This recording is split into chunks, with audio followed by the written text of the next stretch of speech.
Alright, let's get started on part 4 of Let's Break Super Meat Boy. The Nether, also known as Hell if you're not into Minecraft and don't understand that tiny little reference I threw in there. Hell is really where things start to get really cool with Steve. One thing I want to point out is that there's a little bit of a glitch for me anytime I use Steve on this level. Whenever I step on one of those platforms, it pushes me forward really fast, so I've kind of got to walk in the opposite direction that the platform is moving in order to stand on it. I call it a little Minecraft moonwalk, as you can see right there. This was a pain in the ass when I was trying to actually get these levels done and recorded, but you know, for the most part, it's just a minor annoyance. But the first couple of times you get it, you're going to be very confused as to what's going on. And of course, this might be something that's completely unique to my computer, so you know, if you can't reproduce it, let me know. If anyone else out there that's watching was crazy enough to get 100 bandages within like 2 days of getting the game as I was. So here you can see some high-level Steve play. You can use those blocks that you place in order to block the fireballs from coming up after you and provide yourself a little bit of safe passage as you progress through the level. This will come in handy a little bit later on in Hell, a little bit later on in the Nether if you prefer. And I'll try to get another instance of it here. Although I think I messed up the block a little bit there. I did not do an accurate run or test impression with that block. Let's put it that way. But yeah, blocking those fireballs not only kind of another cool use for Steve's power, but it's actually serves a pretty important purpose on some of the levels that come, you know, within the next 5 or so, within the next handful of levels. Anything that used to be a problem because of fireballs is now, you know, not so bad. Not so bad. You can usually just, you know, put a cork in them and be okay with it. Let's try to do it here. No, well, I probably could not have messed that one up worse. Let's give it another shot. Yeah, there we go. See, I can totally protect myself from danger just by using those appropriately.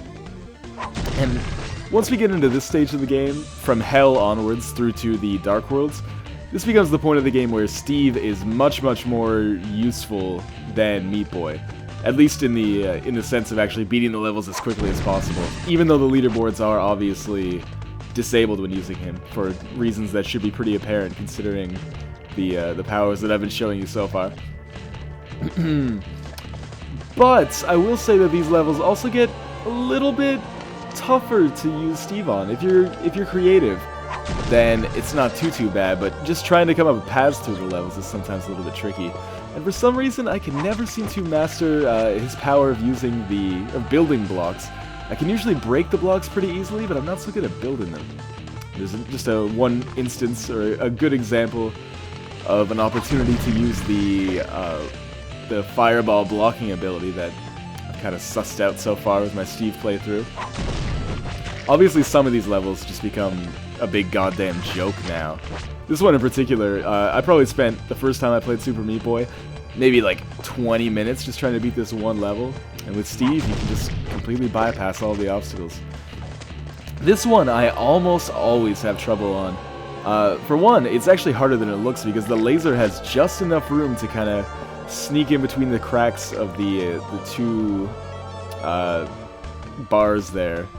2 bars, yeah, and 2 girders. That's the construction-related term I'm looking for. You can tell I'm such a handyman.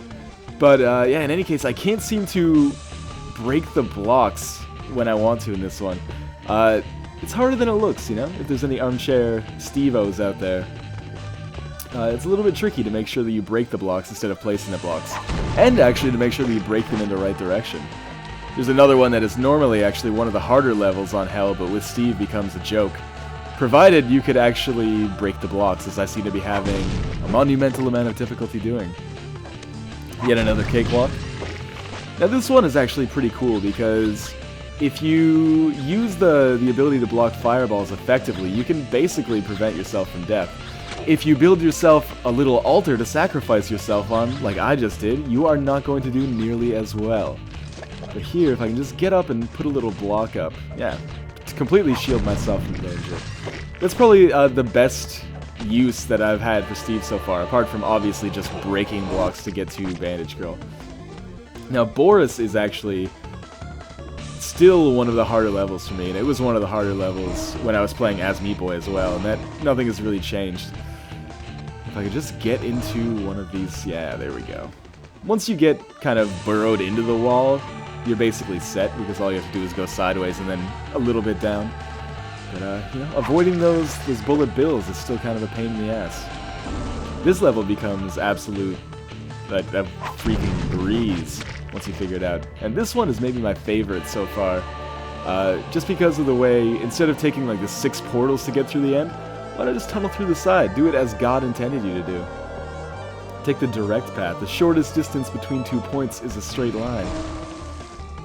And actually, hey, thank you for watching. See you next time.